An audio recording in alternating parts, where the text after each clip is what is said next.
Everyone, listen up. As you know, I have just bought this business and I've fired half of the workforce.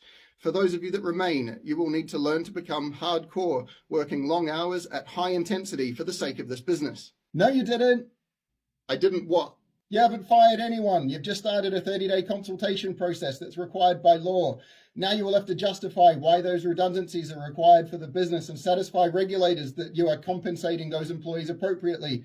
If you don't follow that process, the business will face heavy fines and your employees can claim 12 to 18 months of wages as compensation. Anyway, back to working hardcore. You guys are averaging only 38 hours per week at the moment, and that is going to have to increase dramatically to between 50 and 70 hours a week if we're going to streamline this business. Are you telling us to work long hours, or are you asking us? I am telling you. You do realise that you can get sentenced to prison time for forcing workers to work more than an average of 48 hours per week in the EU.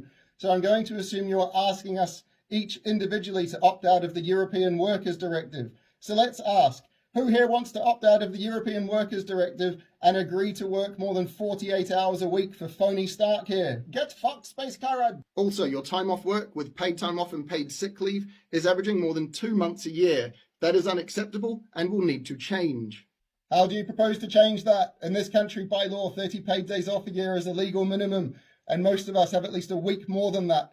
And you have to pay the first 6 weeks of sick leave at full pay. Hell, by law, you even have to give employees more paid time off if they get sick while they're on vacation, because every worker is entitled to an appropriate work-life balance.